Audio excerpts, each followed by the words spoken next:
কবুল করে নাও। সুবহান রাব্বিকা রাব্বিল ইজ্জাতি আম্মা ইয়াসিফুন, সালামুন আলাল মুরসালিন, আলহামদুলিল্লাহি রাব্বিল আলামিন। কালিমাতুন ওয়া লা ইলাহা ইল্লাল্লাহু মুহাম্মাদুর রাসূলুল্লাহ। একটু জিকির করে লা ইলাহা জোরে সুবহানাল্লাহ, আলহামদুলিল্লাহ, জোরে লা ইলাহা ইল্লাল্লাহ, লা ইলাহা সুবহানাল্লাহ, আলহামদুলিল্লাহ, লা ইলাহা ইল্লাল্লাহ মুহাম্মাদুর রাসূলুল্লাহ সাল্লাল্লাহু মুআজ্জাজ মুহতারাম,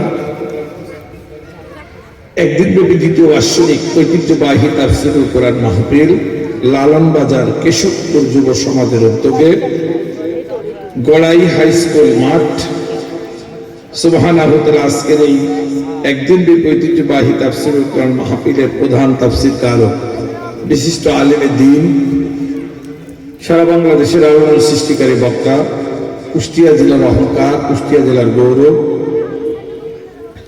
ইসলামিক সিন্দাবিদ আলহাজ হযরত মাওলানা আউবুল্লাহ ইব্রাহিম, অধ্যক্ষ পাংশা সিদ্দিকা কামেল মাদ্রাসা পাংশা রাজবাড়ী, খতিব ভবানীপুর কেন্দ্রীয় জামে মসজিদ রাজবাড়ী। যদি আমার কুষ্টিয়ার সন্তান থাকে, চাকরি বাকরি সাবেকি পার্শ্ববর্তী জেলা রাজবাড়ীতে। আল্লাহ বড় ভাই নেখার দাস করেন, বলুন আমিন। আজকের এই মাহফিলের প্রধান অতিথি হিসাবে উপস্থিত থাকবেন বিশিষ্ট ইসলামিক চিন্তাবিদ, সমাজসেবক, দানবীর, শিক্ষাবিদ, সাংবাদিক খন্দকার লিপু আমির, সভাপতি কুমারখালী প্রেস ক্লাব, ভাইজানের নেখায়াত মহান আল্লাহ পাক দারাজ করে দিক, জোরে বলেন আমিন। আজকের এই মাহফিলের সভাপতিত্বের আসন গ্রহণ করেছেন আপনাদের এলাকার কৃতি সন্তান, আপনাদের এলাকার অহংকার, সাংবাদিক জগতের তারুণ্যের অহংকার, প্রত্যেকটি জায়গায় আপোষহীন ভাবে আজ হাঁটি হাঁটি পাই অনেক দিন পর্যন্ত আমাদের মাঝে সত্য কথা লেখতে কখনো পিছপা হন নাই। ইসলামিক চিন্তাবিদ, শিক্ষাবিদ, রাজনীতিবিদ জনাব মাহমুদ শরীফ কাউসারের লেখা মহান আল্লাহ পাক বাড়িয়ে দিয়ে বলেন আল্লাহুম্মা আমিন। এবং আজকে মাহফিলের সম্মানিত পরিচালক হযরত, সামনে বসা আমার প্রাণ ও ভাই ও বাবাজিরা, পর্যাপ্ত মা বোনেরা, সকলের প্রতি সালাম দেব, জবাব দিবেন আরেকটি বার, আসসালামু আলাইকুম ওয়া রাহমাতুল্লাহ।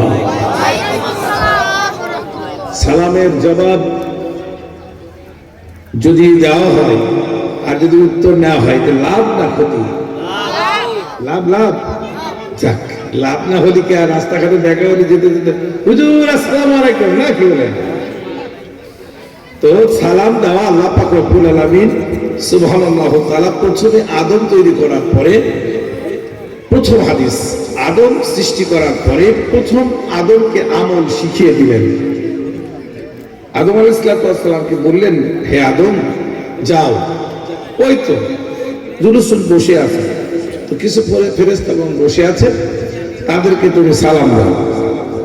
প্রথম আল্লাহ পাক রব্বুল আলামিন এই বান্দাদেরকে, আমাদের আপনাদেরকে, আমাদের আদি পিতা আদম আলাইহিস সালামের প্রথম আমল এবং কাজ ছিল ফেরেশতাদের প্রথমে সালাম দিয়েছিল, আসসালামু আলাইকুম ওয়া রাহমাতুল্লাহ। আসসালামু আলাইকুম এই কথাটুকু আল্লাহ শিখিয়ে দিয়েছিল কাকে? আদমকে। তাহলে প্রথমেই আমাদেরকে খলাকাল্লাহু আদম আলা সূরাতিহি তিরুসিদ্দুনা, আল্লাহ সুবহানাহু ওয়া তাআলা আদমকে তৈরি করার পরে আদমের প্রথম আমল ছিল সালাম। পরিচিত অপরিচিত লোক দেখলে কি বলবো? আসসালামু আলাইকুম। আসলে বলেন সালাম দেওয়ার আবার স্টাইল হয়ে গেছে নাকি বলেন? এখন দেখবেন সামনে আসছে তো সবাই ভোট ভিক্ষা করতে আসবে, আপনাকে বলবে সালাম আলাইকুম, কি বলবে? সালাম আলাইকুম। আচ্ছা বললেন সালাম আলাইকুম, এ কঠিন একটা ব্যাপার স্যার, বুঝলেন? মানে একটা পাথর নিক্ষেপ হোক, বুঝলেন? তাহলে আমরা কি চাই যে জানি শুনে একজন আমাদের পাথর মারবে আর আমরা সহ্য করবো না? কি বলেন? আমাদের দেখে বলে হুজুর সালাম আলাইকুম, আমরা চুপচাপ করে থাকি, তুমি আমার পাথর মারলে আর আমি চুপ থাকবো, আলাইকুম মানে তোমার উপরে হোক, তুমি যা বললে, তুমি যদি পাথর মারো তাহলে তোমার উপরে পাথর মারো। তাহলে সালামের জবাবটা সেভাবে দিতে হবে। এই জন্য একজন অপরজন আমরা সকলে এখানে মুসলিম মুসলমান, আমরা সবাই আল্লাহ পাক রব্বুল আলামিনের কাছে, মহান আল্লাহ আমাদের কবুল করুন, জোরে বলেন আমিন। ভাই একটু আওয়াজটা মনে হচ্ছে যে সাউন্ড একটু ই হয়ে গেছে, কি কোটা বেশি হয়েছে কিনা? হ্যাঁ যা হোক, এই জন্য আপনাদের খেদমতে বলতে চাই, আসলে অনেকগুলো মাইক তো, আল্লাহু আকবার। আমি মনে করছি আমি বলছি যে আপনারা বুঝতে পারছেন। তাই সালাম দিতে হবে আসসালামু আলাইকুম ওয়া রাহমাতুল্লাহ। সওয়াব আছে না? হ্যাঁ ঠিক আছে, সওয়াব আছে, সুবহানাল্লাহ তাআলা। এখন সালামু আলাইকুম বলা যাবে না, পরিচিত সালামু আলাইকুম বলা যাবে। অনেকে বলে হুজুর আসসালামু আলাইকুম, হ্যাঁ মানে তোমার উপর মৃত্যু বর্ষিত হোক। আচ্ছা বলেন, যদি কেউ মৃত্যু বর্ষিত কামনা করে, অনেকে না জেনে বললে সেটি আলাদা ব্যাপার। তো এই জন্য আব্বা জানা বন্ধুরা এখানে যারা আছেন, সালামটা আমরা সুন্দর করে দেব। প্রথমে আল্লাহ আদমকে সালামের কথাই বলেছেন, তাহলে আমরা পরিচিত অপরিচিত লোক দেখলে সালাম দেব, কি বলবো? আসসালামু আলাইকুম ওয়া রাহমাতুল্লাহ, সালাম দেব। সে মুসলমানের যে দলই হোক, মুসলমানের ভিতরে তো বেশ কয়েকটি দল, নাকি বলেন? সে আওয়ামী লীগ হোক, বিএনপি হোক, জামাত হোক, জাসদ হোক, বাসদ হোক, পরিচিত অপরিচিত সে যদি মুসলিম হয় তাকে সালাম দেব। এখন যদি 15 জন মুসলিম 2 জন হিন্দু, সেখানে কি দেব? সালাম দেবো আসসালামু আলাইকুম। মনে মনে একটা কথা আমার রাসূল শিখিয়ে দিয়েছেন, বলবা কি মানিত তাবাল হুদা, বলবা আসসালামু আলাইকুম, খুশি হবে, আর মনে মনে বলে মানিত তাবাল হুদা। এখন জোরে যদি বলে আসসালামু আলাইকুম মানিত তাবাল হুদা, তাহলে ওই 15 জন খুশি হবে, আর ওই 2 জন মনে করে ব্যাপার মানতে বলে ইহুদি বাদে বাকিগুলো সালাম। কিছু আমল আছে যেগুলো প্রকাশ্যে আমল, আর কিছু গোপনে আমল আছে, জোরে বলেন ঠিক কিনা? ভাইরা আমার, আমি আপনাদের ক্ষেত্রে পবিত্র কালাম থেকে তেলাওয়াত করেছি। তেলাওয়াতের আগে আমি কিছু কথা আপনাদের বলছিলাম আমলের কিছু। প্রথমে মানুষগুলো যখন আল্লাহু আকবার, প্রথম আমলগুলো যদি এই আমলগুলো মানুষের জীবনের সাথে থাকে, ওই বান্দা কখনো প্রতিহিংসার রাজনীতি করতে পারবে না। পরিচিত অপরিচিত লোক দেখলে সালাম দেবে আসসালামু আলাইকুম। সালাম দিলে আল্লাহ যেমন রহমত নাযিল করে, সালাম দিলে মানুষের ভেদাভেদ ভালোবাসা আরো কি ভেদাভেদ হয়ে যাবে, ভালোবাসা বৃদ্ধি পাবে, হিংসা বিদ্বেষ দূর হবে, সমাজের ভিতরে শান্তি কায়েম হবে। আমরা সালাম দেবো তো, রাখি বলেন। 2 নম্বর আমল, 1 নম্বর সালাম, 2 নম্বর আমলটা করব ভাইরা আমার। 2 নম্বর আমল আমরা সমাজের ভিতরে, এই আমলটা আমাদের ভিতরে সবচেয়ে বেশি গুরুত্বপূর্ণ। সালাম দেব, দেওয়ার পরে 2 নম্বর যে কোনো কাজ করবো আমার রাসূলকে খুশি রেখে বিসমিল্লাহ বলে শুরু করব। প্রত্যেকটা কাজকে আল্লাহকে খুশি রেখে কাজের শুরুতেই বলবো কি বিসমিল্লাহির রহমানির রহিম। প্রত্যেকটা কাজের শুরুতে বাড়ি থেকে বের হওয়ার সময় কি বিসমিল্লাহ বলবো, নাকি বলেন? আল্লাহর রাস্তায় বের হবো, এরপরে কি করব? খাওয়ার শুরুতে কি বলবো? বিসমিল্লাহির রহমানির রহিম। ভালো কাজের প্রত্যেকটা শুরুতে বিসমিল্লাহ বলবো, আর পরিচিত অপরিচিত লোক দেখলে সালাম দেব। আরেকটি কি করবো? আল্লাহ তাহসাদু ওয়ালা তাদাব্বারু কানিন ইখওয়ান, হিংসা বিদ্বেষ করব না, মারামারি কাজে যাব না। তবে ইসলামের বিপক্ষে যদি কেউ কিছু বলে তাহলে আমরা ছাড় দেব না। এই জায়গায় আপোষী, এখানে আপোষ না। দেখেন না আমাদের এলাকায় কি যেন আবুল সরকার নাকি, হ্যাঁ বেচারা মানিকগঞ্জে বাড়ি। এই বেচারাটা পঞ্চম শ্রেণীতে পড়াশোনা করার পরে আর পড়ে নাই, 6 ভর্তি হয় না, ষষ্ঠ শ্রেণীতে ভর্তি হয় না, তাহলে শিক্ষিত মাশাআল্লাহ অনেক বেশি নাকি? এটা কমপ্লিট ফুড অফ লাইফ, দি হোলি কোরআন। এটা আমাদের জীবন বিধান, এটা আমাদের সকলের চলার পথে যা যা প্রয়োজন এবং মরণের পরে কি কি হবে সবকিছু এই বিধানে দিয়ে দিয়েছে, যারা বলে ঠিক কিনা। কিন্তু সেই কোরআন নিয়ে এই বেচারাটা অনেক উচ্চ শিক্ষিত মান, বড় শিক্ষিত, উনি ব্যাখ্যা করছেন আউযু বিরাব্বিন নাস মালিকিন নাস ইলাহিন নাস। এই সূরার অপব্যাখ্যা করেছে, যারা বলে ঠিক কিনা। এর নাস মানে কি? নাস মানে মানুষ, আর উনি বলছেন নাচ মানে ড্যান্স, নাকি বলেন? মানে নাচানাচি করা। কত বড় বিয়াদব! এই জন্য সকল যুবকদেরকে বলবো, বাবা কোরআনের অর্থগুলো পড়বা। আমি আমার স্কুলে আল্লাহু আকবার, যে শিশু থেকে শুরু করে পঞ্চম শ্রেণী পর্যন্ত যারা পড়াশোনা করে, কমপক্ষে এই 10টা সূরার অর্থ, ম্যাক্সিমাম কয়েকটা সূরা দেখুন অর্থ আছে, ইসলাম শিক্ষা আছে কিনা। এরা জানে যে নাচ মানে মানুষ, আর আবুল সরকার বলে নাচ মানে নাচা নাচা, ধরে বলেন নাউজুবিল্লাহ। একে সারা পৃথিবীতে নয়, সারা বাংলাদেশের প্রত্যেকটা আনাচে কোনাচে ওনার জন্য কিছু কুলাঙ্গারা এরকম করছে, ছাড়িয়ে দেয়, নাকি বলেন? প্রিয় ভাইরা, তাদের খেদমতে বলতে চাই, আমি ফারুক আজম জিহাদি গোটা বাংলাদেশের প্রত্যেকটি জায়গায় একটি কথাই বলতে চাই, সমস্ত জায়গায় তোমার সাথে আপোষ আছে, কিন্তু আপোষহীন ওই জায়গায় কোরআনের বিরোধী যারা কথা বলবে তাদেরকে সাথ দেওয়া হবে না। বাংলার জমিনকে উৎখাত করার আন্দোলন করতে হবে। কে কে আছেন হাত তুলে দেখা। সব জায়গায় রাজি, কিন্তু এখানে আমরা ছাড় দিতে রাজি না। কি কথা আবার বলে কি জানেন? আলাম তারা আলেম তারো, কাইবা ফেলা, কাইবা করে ফেলা লাগো। ফালা শোনেন, এলাকার লোক তো ফালা ভালো শোনে না, সেটা না কেন? প্রায় প্রায় শুনেন নূরপুর, পাহাড়পুর, আপনাদের এই এলাকায় ওই দেখেন হাসাহাসি পাচ্ছে ওই লোকের, ওই লোকের ফালা বলে আলাম তারা আলেম তারো, কাইবা কায়দা কি আলাম তারা কাইফা ফালা, কায়দা করি ফালা মারা, নাউজুবিল্লাহ। বিয়া সাবিল ফিল, ধরে ধরে খাল বিলে হুজুরির ডুবাও, নাউজুবিল্লাহ। তাইলে এই যে কোরআনের অপব্যাখ্যা হচ্ছে, এই অপব্যাখ্যায় আমরা আমাদের জীবন থাকতে কোরআনের অপব্যাখ্যা হোক, আমরা কি ছাড় দেবো তাদের? ও যুবকেরা, ছাড় দেবেন? তাইলে আমরা সেই কোরআনকে জীবনের সাথে নিতে চাই, মেনে নিতে চাই, জোরে বলেন ঠিক কি?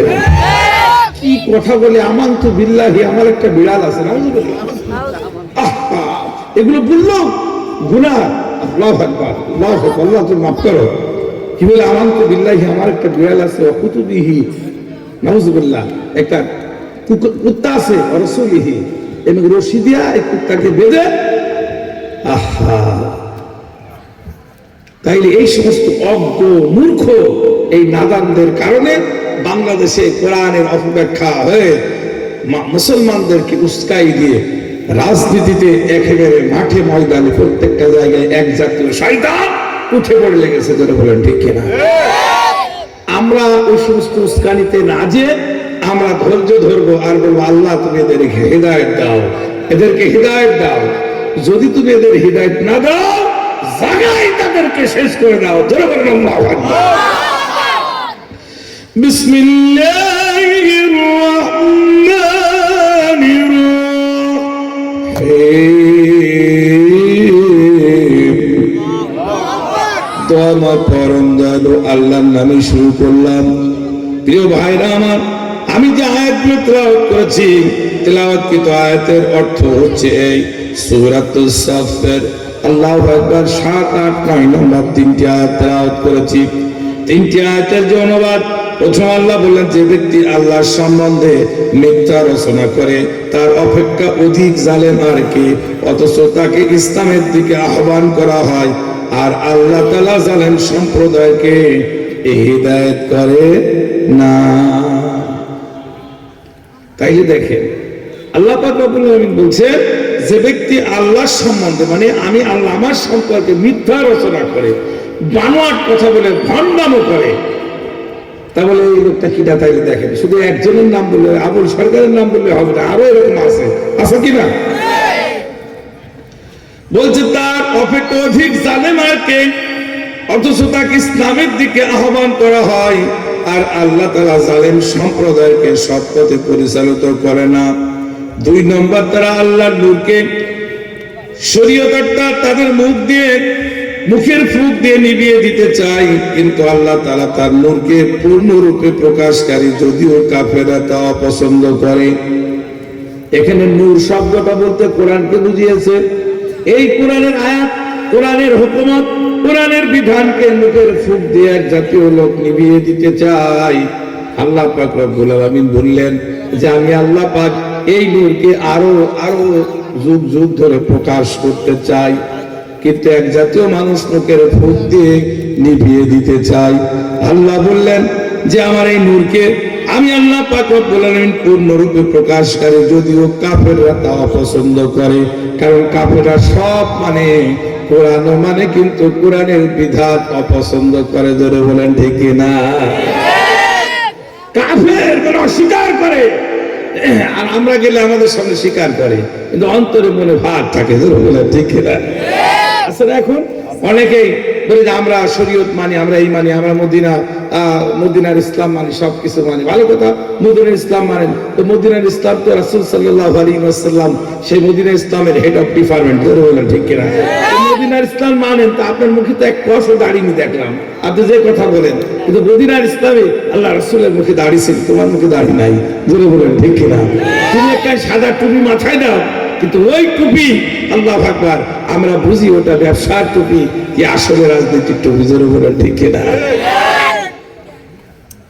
মানে আমার বন্ধু, মানে এই জন্য আপনাদের ক্ষেত্রে বলতে চাই, 3 নম্বর আল্লাহ 3 এবং 8 নম্বর আয়াতে আল্লাহ পাক রব্বুল আলামিন সুবহানাহু ওয়া তাআলা সুন্দর করে জানি 9 নম্বর আয়াতে তিনি তার রাসূলকে প্রেরণ করেছেন হিদায়াত এবং সত্য দিন সহ সকল দিনের উপরে ওকে বিজয় করার জন্য, যদিও মুশরিকরা তা অপছন্দ করে।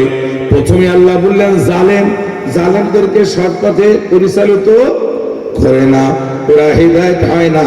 2 নম্বর আয়াতে কাফেরের কথা বললেন যে কাফেররা আল্লাহর নূরকে নিভিয়ে দিতে চায়, কিন্তু আল্লাহ বলছেন আমার নূরকে আমি পূর্ণরূপে প্রকাশ করি। আর 3 নম্বর আল্লাহ পাক রব্বুল আলামিন আয়াতে বললেন মুশরিকরা, সুবহানাল্লাহ, মুশরিকদের কথা বললেন যে সব কিছু আল্লাহর হিদায়াত যা যা কিছু আছে সব কিছু সবাই পছন্দ করে, কিন্তু মুশরিকরা অপছন্দ করে। 3টা আয়াতের 3টা কথা, প্রথমে জালেম কারা, 2 নম্বর কাফের কারা, 3 নম্বর মুশরিক কারা, আমি ব্যাপকভাবে আলোচনা করার জন্য চেষ্টা করব। আল্লাহ তৌফিক দিলে আমি করব। সকলেই তো মহান আল্লাহকে ডেকে ডেকে একটু জিকির করি, লা ইলাহা ইল্লাল্লাহ। একটু আগে আসেন বাবা, একটু ফাঁকা আছে তো, আল্লাহু আকবার, একটু আগে আসেন, কারণ মাঝখানে শয়তান বসে আপনাদের সবকিছু শৃঙ্খলা করবে। একটু আগে আসেন বাবা।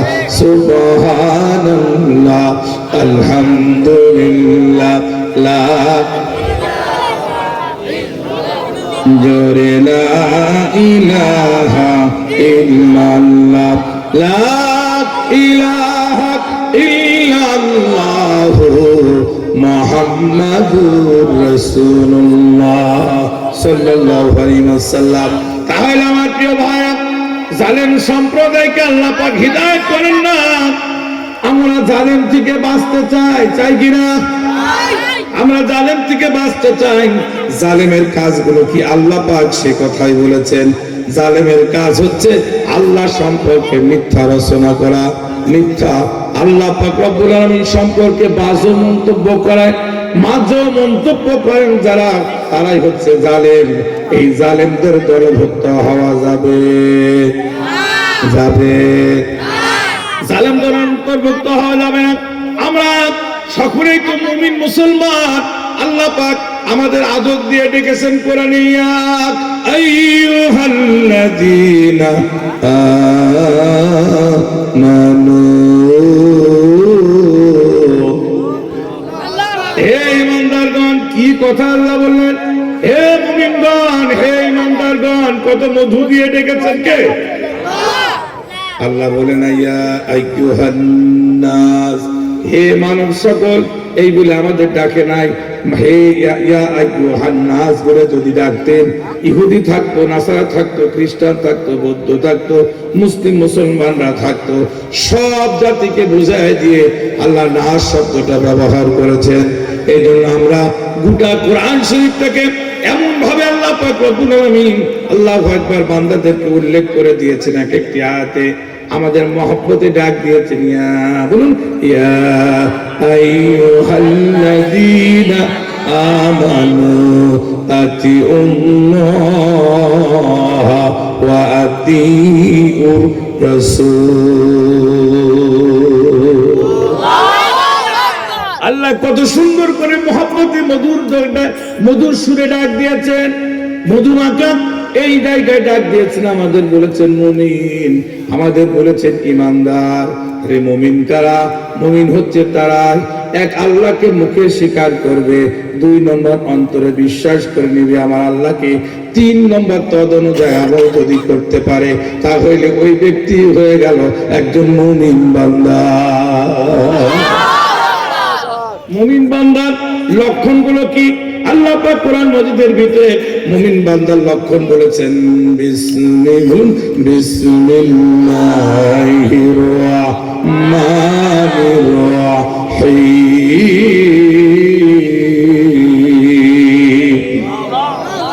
কুল ইন্না সালাতি ওয়া নুসুকি ওয়া মাহইয়ায়া ওয়া মামাতি লিল্লাহি রাব্বিল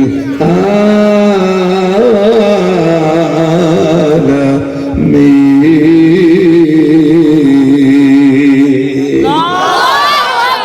কি কথা আল্লাহ পাক রব্বুল আলামিন আয়াতে বললেন, হে আল্লাহ পাক এই মুমিনদেরকে বলেছেন, তোমরা ওই মুমিনের লক্ষণগুলো হচ্ছে যে ব্যক্তি কি করবে, মায়ের সালাত, আমার নামাজ, যে ব্যক্তি বলবে আমার স্যাক্রিফাইস, আমার কুরবানি, যে বলবে আমার নামাজ কার জন্য, আমার সালাতটা কার জন্য? আচ্ছা, মানুষের জন্য তো সালাত পড়ে না, বলে মানুষের জন্য তো সালাত পড়ে না, ওটা না পড়ে এই রাস্তায় শেষে আমি এই তো বেশ কয়েকটা দিন আগে ভিতরে একখান সম্ভবত ওই দিক দিয়ে কি এই দিক দিয়ে একটা জায়গায় মাজার আছে আর কি, অনেক দূরে ভিতরে। তো ওই জায়গায় আমরা নৌকা ভ্রমণে যাই, ওখানে ঠেকালাম, ওখানে চায়ের দোকান টোকান আছে। তো এক জায়গায় দোকানের বাড়ি, চিনের চাল, মাঝখানে একখান বড় মাজার। তার অনেকগুলো যাই নামাজ টাই নামাজ আছে। মনে মনে চিন্তা করলাম ব্যাপার কি, এখানে যাই নামাজ কারণ কি? তো বলতে বলতে এখানে ইবাদত হয়। তা আমি ওই পাশে একজনের বললাম যে ব্যাপার কি ইবাদত? তো মসজিদ না, ইবাদতটা হয় কি? তো ওই মাজারের চারদিকে ঘিরে সুন্দর করে সিজদার ব্যবস্থা আছে।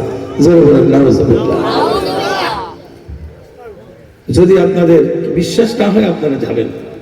আমি তো দূরের সন্তান, আমি তো বললাম এটা কোন থানার ভিতরে, বলতে তোমার যা হোক আর কি, এই মধ্যে ভিতর দিয়ে আমরা যেতে যেতে ওখানে থামলাম আর কি। এই জন্য আপনাদের খেদমতে বলতে চাই, তো আপনাদের খেদমতে বলতে চাই, মাথা কারোর পায়ে নয়, কারোর কাছে নয় নত করার জন্য। এই মাথা একমাত্র নত করতে হবে মহান আল্লাহকে ধরে বলে, ঠিক না? তুমি সিজদা দিবা যেখানে সেখানে। আল্লাহ বলছে আমি মানবো না, আংদাদা ও আনতুম তাআলামুন, আমার সমকক্ষ যদি কোনো প্রতিদ্বন্দ্বিতা দাঁড় করাও আমি সহ্য করব না। সিজদা দিবা আমার পাই, আমি খুশি হয়ে বান্দা ভাগ্যের পরিবর্তন করে দেবো। সুবহানাল্লাহ, ভাইরা আমার বন্ধু বলে, তাইলে মাথার সিজদা দেবো কার পায়ে? আল্লাহর পায়ে সিজদা দেবো। দিনে 5 বার, দিনে 5 বার সিজদা দেব। আল্লাহ পাক রব্বুল আলামিন বলেন, সিজদার মাধ্যমে আমার সাথে যোগাযোগ করবা। যোগাযোগ করার সময় কয়েকটা নাম্বারে ডায়াল করতে হবে, 244। কি কি খেয়াল করেন? 244। 2 মানে ফজরের 2 রাকাত, 4 মানে জোহর 4 রাকাত, পরের 4 মানে আসরের 4 রাকাত, 244। 3 মানে মাগরিবের 3 রাকাত, লাস্টের 4 মানে ইশার 4 রাকাত। 244 34 নম্বর এই সময় তুমি কি করবা? আল্লাহু আকবার, দিনে 5 বার আল্লাহর ঘর মসজিদে ফালিয়াবুদু রাব্ব হাযাল বাইত, আল্লাহর ঘর মসজিদে গিয়ে এই কয়টা নাম্বারে ডায়াল করবা সিজদারত অবস্থায়। আল্লাহ বলছেন সিজদা অবস্থায়, রত অবস্থায় যখন আমার কাছে আল্লাহু আকবার বান্দা বলবে সুবহান রাব্বিয়াল আলা অথবা সুবহান রাব্বিয়াল আযীম বলার সঙ্গে সঙ্গে আমি আল্লাহ খুশি হয়ে বান্দার সব ভাগ্যের পরিবর্তন করে গুনাহ খাতা মাফ করে দেব। ফির লাকুম জুনুবাকুম আল্লাহু গফুর রহিম। আমি সব গুনাহ মাফ করে দেব বান্দা, সব গুনাহ মাফ করে দেব। যত গুনাহ করো না কেন সব গুনাহ আমি আল্লাহ পাক মাফ করে দিতে পারি। আসেন আসেন, গুনাহ মাফ করতে হলে কোরআনের বিকল্প রাস্তা নাই, গুনাহ মাফ হতে হলে মায়ের খেদমতের বিকল্প নাই, গুনাহ মাফ করতে হলে বাবার খেদমতের বিকল্প কোনো রাস্তা নাই। মা বাবার খেদমত করবেন তো কিসমতের পরিবর্তন হয়ে যাবে।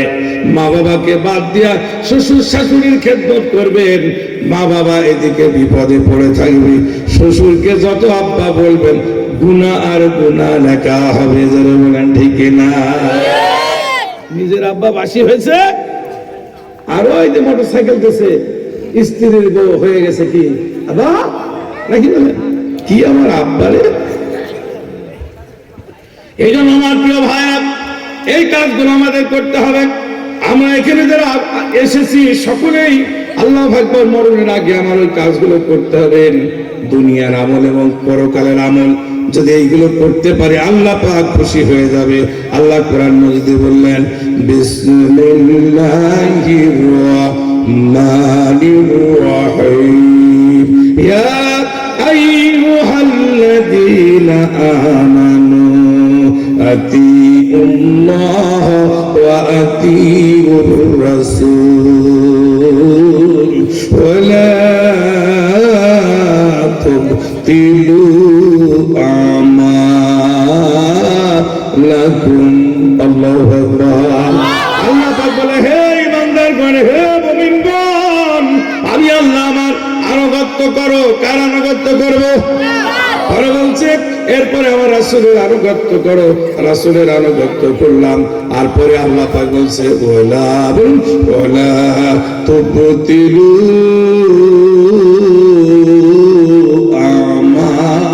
আমালাকুম।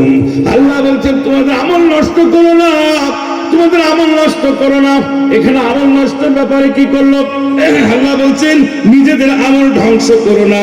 আল্লাহু আকবার। আমরা যে আমল করি এই আমলগুলো ধ্বংস করব না।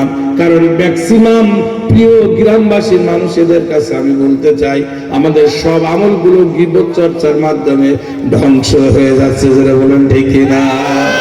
কিছুদিন বলা শুরু করেছিল মরে মরে আল্লাহ দেলোয়ার হোসেন সাঈদী ফাঁসি দিয়ে মারুক না কেন, দোষ না থাকলে এটা হয় না, কেউ বলতাম না নাউজুবিল্লাহ। কিন্তু আমি পিরোজপুরের প্রত্যেকটা জায়গায় মাহফিলে গেলাম, নাজিরপুরে গেলাম, নাজিরগঞ্জে গেলাম, আমি এই লোকটির কথা বললাম ইনি কোনো অপরাধ করেছেন কিনা। সাক্ষী আমি ফারুকাজন জিহাদি কুষ্টিয়া থেকে বললাম। আল্লাহু আকবার। যত জায়গায় গেলাম, যত লোককে দেখলাম, একটি লোক বেচারাটার ব্যাপারে নেগেটিভ কোনো কথা বললো না। একজন হিন্দু ভাইয়ের কাছে বললাম, ওনার নাম শোনার সঙ্গে সঙ্গে এভাবে করলো। আমি বললাম এভাবে করলেন কেন? বলে ভক্তি করি লোকটাকে। আর যখন এমপি ছিল আমাদের হাত দিয়ে আমাদের মুখে নিয়ে নিত, আমাদের দ্বারে দ্বারে খাবারের ব্যবস্থা করে দিত। এই লোকটাকে আল্লাহু আকবার ধর্ষণকারী বানালো। এই লোকটাকে খারাপ মন্তব্য করে বাংলাদেশের এমন এক কুলাঙ্গার এমন একটা জায়গায় অবস্থান করে দিল। আল্লাহ দেলোয়ার হোসেন সাঈদীর মতো একজন নিষ্কলঙ্ক লোককে ফাঁসির মঞ্চে দিয়া দিল। যারা বলে ঠিক না? এই জাতি আর কেমনে ভালো হবে? জাতিকে ভালো করার জন্য আগামী দিন আসছেন টুপিওয়ালারা বাংলাদেশ দেখব। সংসদ দেখব, টুপিওয়ালার সংসদ দেখতে চান কে কে? টুপিওয়ালাদের বাংলাদেশ, অলিয়া উলিয়ার বাংলাদেশ, শহীদ গাজীর বাংলাদেশ, শাহজালালের বাংলাদেশ, শাহপরানের বাংলাদেশ, অলিয়া উলিয়ার বাংলাদেশ। ভাইরা আমার, এই জন্য এখানে সকলের কাছে উদাত্ত আহ্বান জানাবো, আমরা চাই এই বাংলার তৌহিদি জনতা ইউনিয়ন থেকে শুরু করে সংসদ পর্যন্ত প্রত্যেকটি সেক্টরে টুপিওয়ালাদের নেতৃত্ব চাই। কে কার একটাবার হাত তুলে রাখা। আলহামদুলিল্লাহ, আলহামদুলিল্লাহ। আপনার টুপিওয়ালা মানে কি যে বড় আলেম হতে হবে তা না, আপনারাই হন আলহামদুলিল্লাহ, কিন্তু আপনি সৎ হতে হবে, টুপিওয়ালা হতে হবে, আপনার সাথে সম্পর্ক রাখতে হবে কি কোরআন। আপনি যে দলই করেন আমাদের সমস্যা নাই, আপনি যদি সৎ মানুষ হন, ইনসাফ ভিত্তিক রাষ্ট্র ব্যবস্থার কথা বলেন, আপনার সাথে আমরা থাকবো। আমরা আপনাদের বাইরে যাব না। যদি আপনি ইউনিয়নের ডোম চুরি করেন তাইলে বলো নাকি বলেন। ওই যে আমি প্রায় বলে থাকি, আমি মসজিদ ভিত্তিক শিশু গণশিক্ষা কার্যক্রম অফিসার হিসেবে দীর্ঘদিন মেহেরপুর জেলার দায়িত্ব ছিলাম। আমি প্রায় ওই কথাটা বলতাম। আমাকে আমার এক উস্তাদ, মানে ওটা ডিডি স্যার, এখনো বেঁচে আছে, আল্লাহ তাকে কবুল করুক, কাজী আবু হুরায়রা স্যার। তো উনি প্রায় বলতেন একটা গল্প, যে একজন চাকরিজীবী লোক অনেক টাকা পয়সা নিয়ে রিটায়ারমেন্টে গেছে, বাড়িতে গেছে, যাওয়ার পর স্ত্রীর কাছে টাকাগুলো দিয়েছে। স্ত্রীর টাকাগুলো নিয়ে বলছে, আরে এতগুলো টাকা দিলেন, খুশি হলাম, কিন্তু আর 40 বছর, প্রায় 38 থেকে 40 বছর যাবত তোমার রান্না করে খাওয়ালাম, তুমি সুন্দর করে চাকরি বাকরি করে আসতে, তো তোমার কাছে দাবি ছিল যে আজকে তুমি শেষ চাকরিতে সমস্ত টাকা পয়সা নিয়ে বাড়িতে উঠলে, তো আমার তো খাবার কিছু মিষ্টি বা সেইটা আনতে পারত, টাকা কি হবে? তো বলে তাই তো বলছে আমার ভুল হয়ে গেছে। একটা ভুল হয়ে গেলে কি বলে আমাদের ভাষায়? সরি। বাবা, তো স্ত্রীকে বলছে, মুরব্বী স্ত্রী, তো বলছে সরি। বলে সরি মারি না, আইনও সেই দিলে হবে। গেল ভালো কথা, সুবহানাল্লাহ। এরপরে ওনার এক রাখাল ছিল, নাম ছিল কালু। কি ছিল? কালু।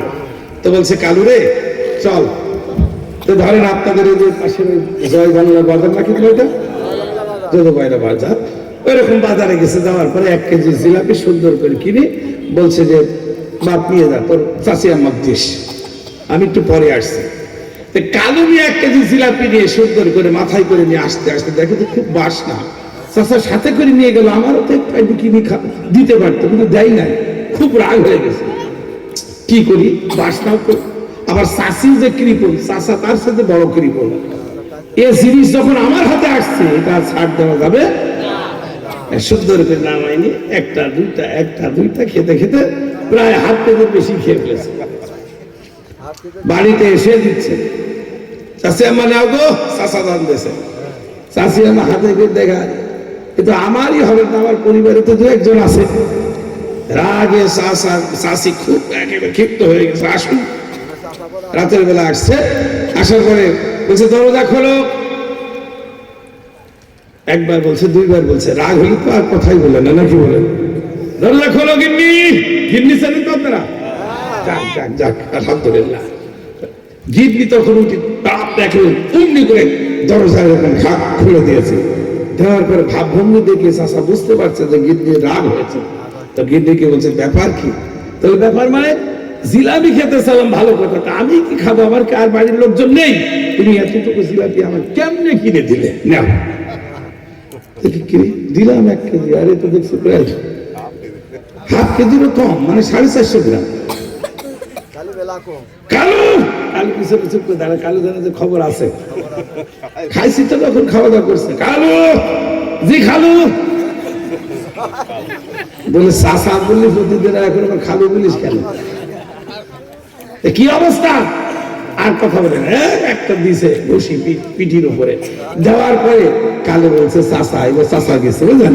চাষা তুই যদি আরেকটা মারো, তাহলে ওই গোপন কথা আমি চাষির কাছে বলে দেবো, কিন্তু তাইলে বোঝা গেল ও অপরাধী। জোরে বললাম ঠিক কিনা? কালু তো খেয়ে অপরাধ করছে, আর ওর গোপন একটা অপরাধ আছে, সেটা ওই কালু জানে। জোরে বললেন ঠিক কিনা? আমার দেশের অবস্থা ঠিক এরকম হয়েছে। এরপরে ঠিক আছে, পরের দিন যাবা। পরের দিন গেছে, 1 কেজি জিলাপি 40 পিস গুলি দিয়েছে। তুমি কেমনে খাবে? আজ তাই তো কালুকে বলছে নিরা 1 কেজি জিলাপি 40টা পিস গুনে দিলাম, শাশির কাছে দিদিস। শাশির কাছে 1 কেজি জিলাপি 40, 1 কেজি জিলাপি 40। আরে এ তো বড় বিপদ, আজ তো আরো টাটকা বাসনা, তো বড় বিপদ। 1 কেজি জিলাপি 40 পিস, ফাঁকা মাঠের ভিতরে বলছে চাচা পিস গুলি দিছে, পেঁয়াজ তো আর গুলি দিনি।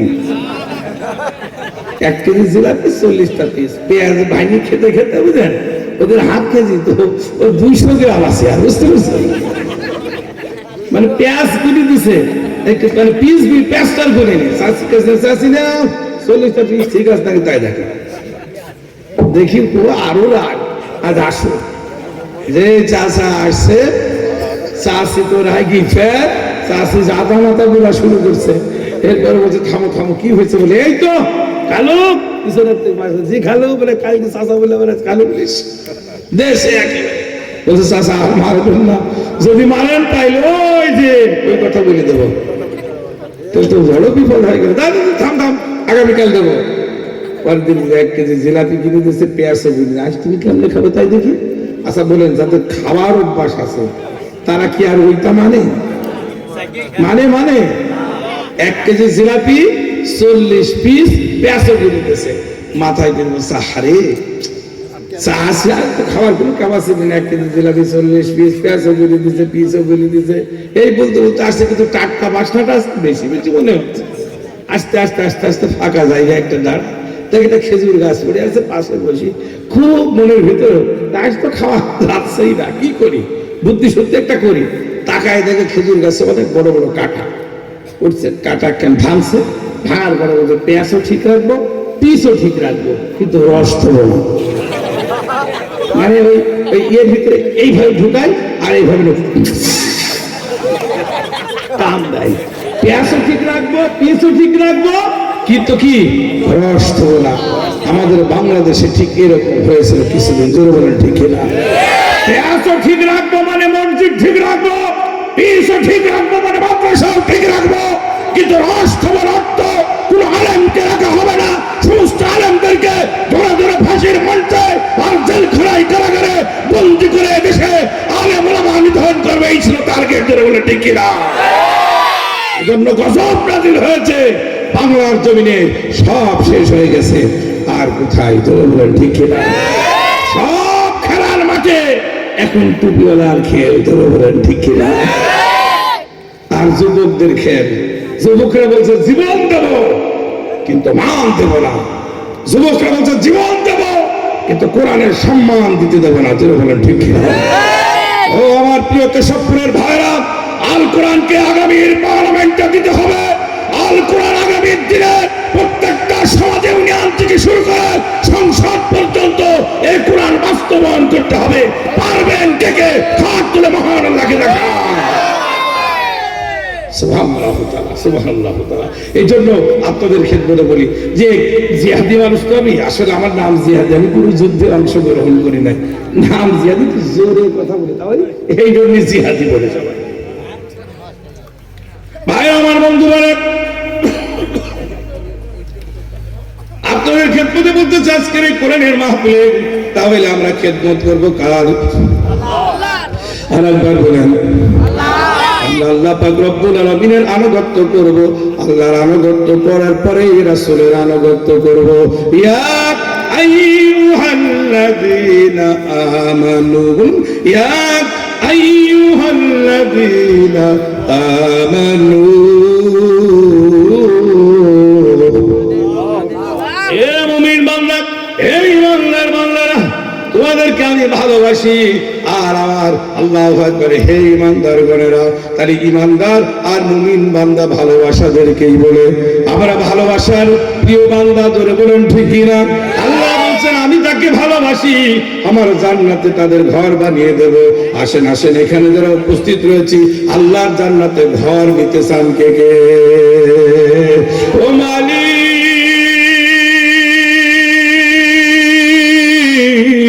তুমি তোমার জান্নাতে একটি ঘর বানিয়ে দিও, একটি ঘর বানিয়ে দিও।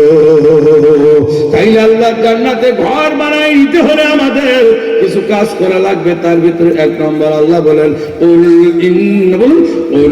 ইন্নাস সালাতি ওয়া নুসুকি ওয়া মাহইয়ায়া ওয়া মামাতি লিল্লাহি রাব্বিল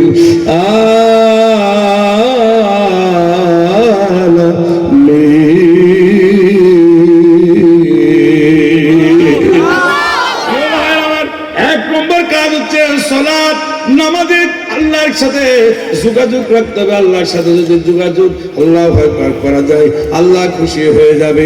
নামাজ পড়লে আল্লাহর রহমত পাওয়া যায়। জোরে বলেন পাওয়া যায় কিনা? আল্লাহ পাক রব্বুল আলামিন সাল্লাল্লাহু আলাইহি আল্লাহ পাক রব্বুল আলামিন নামাজীদের সাথে সুসম্পর্ক গড়লে পারে আল্লাহ পাক তাদেরকে সাহায্য সহযোগিতা করেন। একটু খেয়াল করুন, নামাজি বান্দাদের উপরে আল্লাহ রহমত দেন, আর আল্লাহ রহমত প্রান্ত বান্দারা দুনিয়ার ভিতরে মানব সেবায় ব্যস্ত থাকে। ধরে বলেন ঠিক কিনা? হযরত ওমর ফারুক রাদিয়াল্লাহু তাআলা জীবনের ভিতর দেখলাম ওমর রাদিয়াল্লাহু তাআলা দিনের বেলা রাষ্ট্র চালাতেন আর রাতের বেলা মানব কল্যাণ মানব সেবা করতেন। রাতের বেলা মানব সেবা কেমনে করতেন? দিনেও মানব সেবা, রাতের বেলা মানব সেবা। দিনের বেলা ইসলামের রাষ্ট্র চালাতেন, চালায় বাড়িতে ক্ষুধার্ত অবস্থায় এসে স্ত্রীকে বলতেন খাবার দিন। যখন তিনি খাবারে বসতেন মনে হতো একা একা খাওয়া যাবে না, দেখি আমার মহল্লায় না জানি কে ক্ষুধার্ত আছে, আমার মহল্লায় কেউ ক্ষুধার্ত আছে কিনা। হযরত ওমর ফারুক রাদিয়াল্লাহু তাআলা একদিন হঠাৎ করে এলাকার ভিতরে সাল্লাল্লাহু আলাইহি ওয়াসাল্লাম এলাকার ভিতরে তার দিনের বেলা রাষ্ট্র চালায়, দেশ ক্লান্ত হয়ে গেছে। আল্লাহু আকবার। হযরত ওমর বাড়িতে স্ত্রীকে বলছে খুব ক্ষুধার্ত, তাড়াহুড়া খাবারের ব্যবস্থা করো। আল্লাহ পাক রব্বুল আলামিনের পয়গম্বরের সাহাবী উমর রাদিয়াল্লাহু তাআলা এইবার যখন হাত মুখ ধোয়ার জন্য কিছু পানি দিয়ে দিল, হাত মোছার জন্য তোয়ালি দিয়ে চুপ করে হযরত ওমরের স্ত্রী দাঁড়িয়ে রইল। হযরত ওমর রাদিয়াল্লাহু তাআলা সুন্দর করে হাত মুখ ধুয়ে তাওয়ালি দিয়ে শরীরটা মোছার পরে বলছে খাবারটা দেওয়া হয়েছে কিনা? বলে এই তো বাড়বো, আপনি একটু এসে বসুন। হযরত ওমর বলছেন এই ফাঁকের ভিতরে আমি দেখি আশপাশ কোনো আল্লাহু আকবার মেহমান পাই কিনা। এই বলে হযরত ওমর ফারুক রাদিয়াল্লাহু তাআলা বললেন খাবার তুমি বাড়ো আর আমি একটু দেখি কোনো মেহমান পাই কিনা। তাহলে সাহাবায়ে কিরামদের জীবনের ভিতরে মেহমান ছাড়া তিনারা খাবার খান নাই। জোরে বলেন সুবহানাল্লাহ। এবার কি করলেন হযরত ওমর ফারুক রাদিয়াল্লাহু তাআলা জীবনের ভিতরে দেখলাম এরপরে উনি ঘুরতে ঘুরতে দাঁড়ে দাঁড়ে এদিক ওদিক ঘুরতে ঘুরতে ঘুরতে ঘুরতে ওই আল্লাহু আকবার কারণে যখন পায় না হঠাৎ করে তিনি বাড়ির দিকে রওনা হলো। বেশ রাত হয়ে গেছে, ধুধু মরুভূমি বালুকণা, চতুর্দিকে পাহাড় আর পাহাড়, জনমানবহীন একটি জায়গা। ছোট্ট করে আওয়াজ আসছে কানে, যেন কে ডাকেন, ওরে কেউ আসো, বড় একা ধুধু পাহাড়ের বালুকণা, বালুকণা আর বালুকণা, চতুর্দিকে পাহাড় পর্বত। এখানে আমরা বড় বিপদে আছি, কেউ আসেন একটু সাহায্য করবেন কি? খলিফা ওমর মনে মনে চিন্তা করলো কি রে আওয়াজ আসে কোথার থেকে? এদিক ওদিকে তাকায়, এদিক ওদিকে তাকায়, দেখে কোথায় তো নাই। দেখে ওই তো অনেক দূরে পাহাড়ের পদপাশে ছোট্ট একটি তাঁবুর ভিতর থেকে মিট মিট করে আলো জ্বলছে। জোরে জোরে বলেন সুবহানাল্লাহ। ওমর একটু আগায় গেল, আরো চিল্লায় ওই ইহুদি বলছেন কে আসো, তাড়াতাড়ি আসো, আমরা বড় বিপদে পড়েছি। হযরতে ওমর রাদিয়াল্লাহু তাআলা বুঝতে পারলো নিশ্চয় বিপদে। ওমর একটু দৌড়ায় তাঁবুর কাছে যখনই গেল, যাওয়ার পরে ওই ইহুদি আল্লাহু আকবার ওমরকে জড়িয়ে ধরে চোখের পানি ফেলে দিয়ে বলছে এই জামানার খলিফা ওমরকে দেখি নাই। ওমরের দরবারে কয়েকদিন ধরে ঘুরলাম ফিরলাম, উমরকে এত ভালোবাসতাম, কিন্তু আজ 3 দিন পরে বাড়ির দিকে ফিরে যাচ্ছি, উমরের সাথে দেখা হয় নাই। আপনি কে তার চিনি না, শুনেনি? উমর যে এত বড় খারাপ শাসক আমি জানতাম না। জোরে বলেন নাউজুবিল্লাহ। বুকের সাথে বুকটা যার সাথে মিলাচ্ছেন তিনি কি? খলিফা ওমর। মনে মনে চিন্তা করলো আমি যদি আমার এখন পরিচয় দেই তাই তো আসল তীব্র তথ্য পাওয়া যাবে না। ইহুদিকে বলছে ভাই কি আপনার টেনশন, কি চিন্তা, কি? চোখের পানি সেই ইহুদি বলে ভাই ওমর ভাই, ওরে পথে পথিক আপনার কাছে বলতে আমার কোনো ইয়ে নাই, আমরা বড় দূর থেকে এসেছি, আমাদের কোনো টাকা পয়সা দিরহাম নাই। আমার স্ত্রী অসুস্থ, সুস্থতার জন্য কামনা করে খলিফা ওমরের কাছে এসেছিলাম কিছু টাকা পয়সা সাহায্যের জন্য, কিন্তু পাওয়া তো দূরের কথা, দূর দূর করে তেড়ে দিয়েছে। আমি চলে এসেছি, বাড়িতে যাব, কিন্তু সন্ধ্যা হয়ে গেল। এই জায়গায় কোথায় যাই, কি করি, বড় বিপদে পড়ে গেলাম। সন্ধ্যা হলো, তাঁবুটা গেড়ে দিলাম। তাঁবুর ভিতরে দুইজন খুব ভালো ছিলাম, আমি আর আমার স্ত্রী। হঠাৎ করে আমার স্ত্রীর পেটে প্রসব বেদনা শুরু হয়ে গেল। আমার স্ত্রীর পেটে ছিল বাচ্চা। এত প্রসব যন্ত্রণা, এত যন্ত্রণা, আমার স্ত্রীর কান্না আমার সহ্য হতে ছিল না।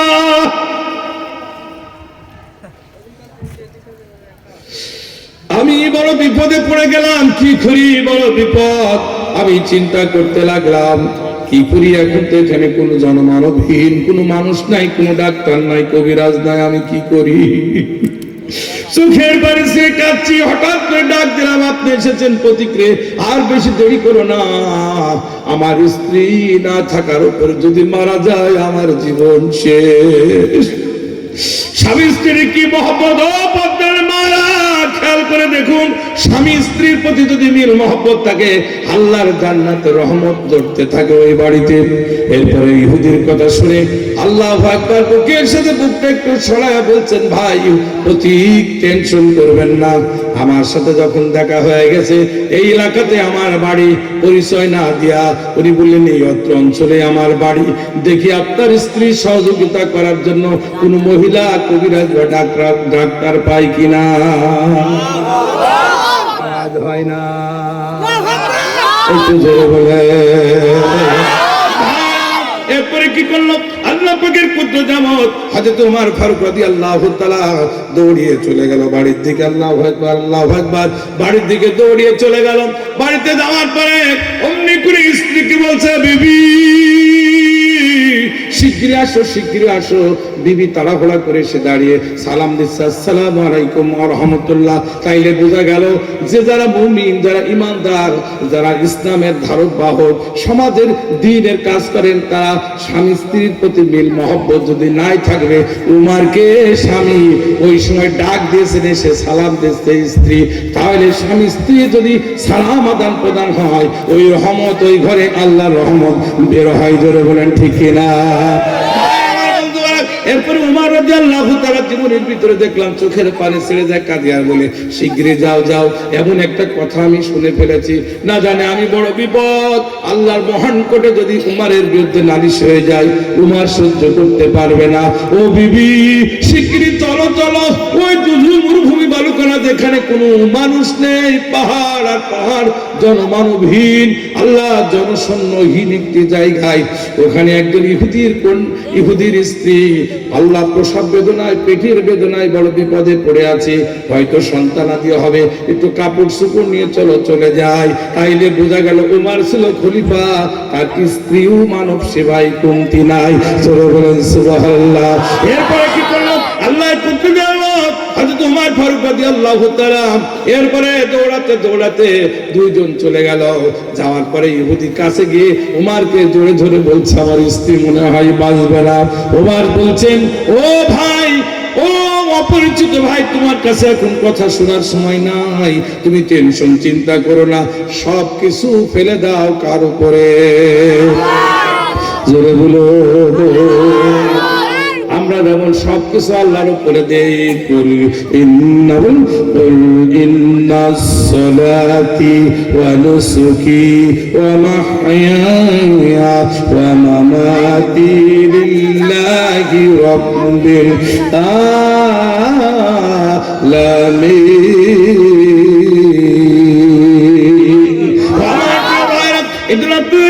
বলতে চাই, আমরা সব কিছু, আমার নামাজ, আমার রোজা, আমার জীবন যৌবন, যা কিছু আছে সব কিছু কারোর জন্য না, আমরা আল্লাহর জন্য দিয়ে থাকি। আমার মহান আল্লাহর পথে বিলায় দিই।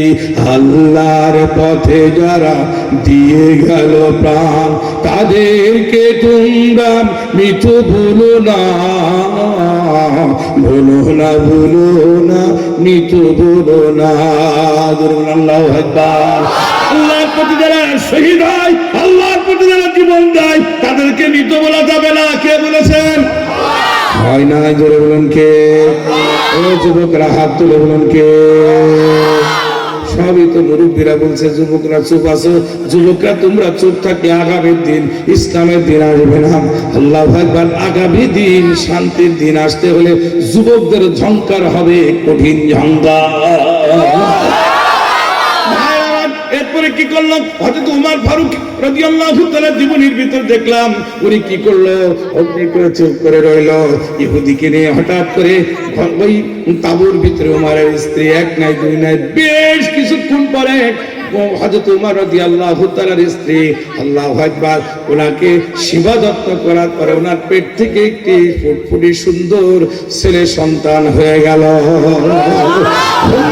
কাঁদলো, কাঁদার সঙ্গে সঙ্গে ইহুদি বড় খুশি হয়ে গেল। উমরকে জড়িয়ে ধরে বলছে, ভাই আপনাকে চিনি না, আপনি যে আমার কত বড় উপকার করলেন। উমর চুপ রইলেন, কথা নিজের পরিচয় না দিয়া বলতে, সব কিছু দেওয়ার মালিক কে? জোরে বলো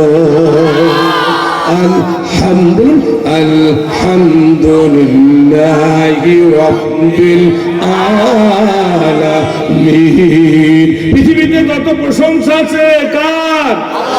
যারা বলুন কার? আল্লাহর প্রশংসা ছাড়া পৃথিবী কারো প্রশংসা করা যায় না। আল্লাহু আকবার। আল্লাহর প্রশংসার ভিতরে শুধু পজিটিভ আর পজিটিভ। আল্লাহর প্রশংসায় কখনো নেগেটিভ নাই। আল্লাহর প্রশংসা, আল্লাহ কখনো ভুল ধরা সম্ভব না। আল্লাহর ভুল ধরতে গিয়েছেন যিনারা তিনারাই পানিতে সুবানি খেয়েছে। বলেন ঠিক না? কয়েকদিন আগে সূরাতুন নাসের উপরে আল্লাহ আবুল ফাউল কথা বলার কারণে আবুল সরকার এমন পিটান খাইছে, বিশাল পুকুরের মাঝখানে গিয়ে শুধু জোড়হাট করে, আর বাচ্চা ছেলেরা একেবারে এই জন্য বাচ্চা ছেলেরা কোরআন বোঝে, যুবকেরা কোরআন বোঝে, ইয়াংয়েরা কোরআন বোঝে।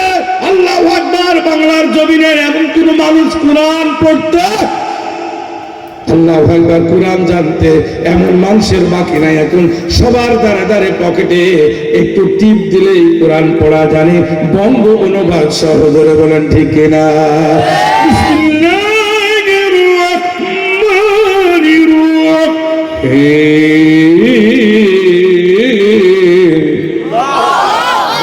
পরম দয়ালু আল্লাহর নামে শুরু করলাম। আল্লাহ পাক বললেন, এই কোরআন শরীফের আইন অনুসারে যদি চলতে পারো, আমি আল্লাহ পাক রব্বুল আলামিন আমার পক্ষ থেকে আল্লাহ সাহায্য দেব। আল ইয়াউমা, বলুন আল ইয়াউমা নাখতিমু আলা আফওয়াহিহিম ওয়া তুকাল্লিমুনা আইদিহিম ওয়া তাশহাদু আরজুলুহুম বিমা কানু ইয়াকসিবুন।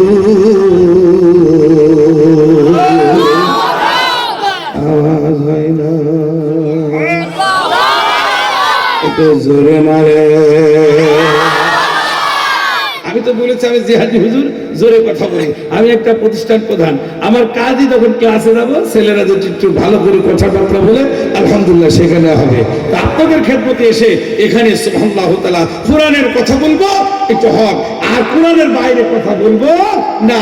তবে কোরআন বিরোধী কথা বললে ছাড় নাই। ওই কোরআনে যদি জিগিরনালা না থাকে, আমি জিগিরনালাই বলবো। জোরে বলেন ঠিক কিনা? কারণ প্রত্যেকটি জায়গায় অস্ত্র দিয়া মোকাবেলা করা হবে না। তোমাদেরকে জিগিরনালা দিয়া, খেজুরের বাক্য দিয়াই তোমাদের প্রতিহত করবো। জোরে বলেন ঠিক কিনা? ঘুঘু দেখেছো, ঘুঘুর ফাঁক দেখো না, সব কথা বলো, কিন্তু কোরআন বিরোধী কথা বলা যাবে ভাইরা আমার বন্ধু। এরপরে কি বললাম, একেবারে শেষের দিকে শিখেছি। আল্লাহ পাক রব্বুল আলামিনের এই কোরআনের আয়াতগুলোর ভিতরে যে কথা বললাম, ছোট্ট যে কাহিনী, ঘটনা কি বলার উদ্দেশ্য আমার একটা, হযরত ওমর ফারুক রাদিয়াল্লাহু তাআলা পরিচয় দেয় নাই। এইবার কি করলো, অমনি করে ওমরের স্ত্রী ছেলেটাকে বুকের সঙ্গে নিয়ে তাঁবুর ভিতর থেকে বের হয়ে ওমরকে ডাকে, আমার স্বামী ওমর, এই জামানার খলিফা ওমর। যেই না ওমর ডেকেছে, ও আমার প্রিয় ভাই, ওমর ডাকার সঙ্গে সঙ্গে ইহুদি বুঝতে পারলো ব্যাপার কি, এই মহিলাটি এরে ডাকে ওমর, তাই নাকি এই জামানার খলিফা ইনি কিনা। অমনি করে বুকের সঙ্গে জোরে ভরেছে, জড়িয়ে ধরে কান্নায় ফেটে পড়লো, বললেন ওমর আমি চিনতে পারি নাই, এই জামানার খলিফা আপনারা আমি চিনতে পারি নাই, আপনি আমার উপর কি রাগ করেছেন? ওমর চোখের পানি ছেড়ে দিয়ে কাঁদতে কাঁদতে দাড়ি মুবারক ভিজাইয়া বুক ভিজাইয়া ফেললো। ওমর অমনি করে বলছে, ভাই ইহুদি আপনি কি জানেন, আপনি যখনই বললেন এই আমি 3-4 দিন পর্যন্ত খলিফার দরবারে যেতে পারি নাই, আমি তার সঙ্গে দেখা করতে পারি নাই, আমার সম্পর্কে খারাপ মন্তব্য করলেন, আমি বুঝতে পারি নাই, আমি শত ব্যস্ততায় হয়তো অন্যান্য কাজে আমি আটকে গিয়েছিলাম, কিন্তু আজকে আমি সেই খলিফা ওমর, আমি রাতের বেলা প্রত্যেকটা দ্বারে দ্বারে মানব সেবার জন্য আমি ঘুরি, আমি সেই খলিফা ওমর। শুধু কি তাই, আমার স্ত্রী, আপনার স্ত্রীর সন্তান প্রসব করার জন্য সেবা যত্নমূলক কাজ করলো, সেই স্বেচ্ছাসেবী মহিলা উনি হচ্ছে আমার স্ত্রী। এবার আপনি করে বুকের ভিতরে ধরে বলছে, ভাই আর দেরি করবেন না, মুসলমানরা যে এত সৎ এত হক, মুসলমানরা যে এত মানব সেবাই এত কাজ, আল্লাহু আকবার, মানব সেবাই এত অগ্রগতি, এরা প্রতিহিংসা করে না, প্রতিহিংসাদের নাই, এই মুসলিম যারা প্রতিহিংসা করে নাই, আমি আর দেরি করতে পারছি না, আমাকে পড়া যায় ওই কালিমা, যে কালিমা পড়লে কবরে শান্তি পাওয়া যায়, যে কালিমা পড়লে পরকালে শান্তি পাওয়া যায়, যে কালিমা পড়লে আল্লাহ পাকের জান্নাত পাওয়া যায়, আল্লাহর জান্নাতে আল্লাহর পাশে ঘর পাওয়া যায়। মালিক ও মালিক, তোমার জান্নাতে তোমার পাশে একটি ঘর বানিয়ে দিও মালিক, ও গো আমার মালিক। এই জন্য জান্নাতের পাশে ঘর বানাতে আমরা সবাই চাই কিনা? হাত তুলে দেখেন, আল্লাহু আকবার, নারায়ে তাকবীর। আমার বন্ধুরা, এই জন্য আপনাদের খেদমতে বলতে চাই, আল্লাহু আকবার তো জিকির করি, লা ইলাহা সুবহানাল্লাহ, আলহামদুলিল্লাহ, লা ইলাহা। আমার মরণ আসিবে কখন কেউ তো জানে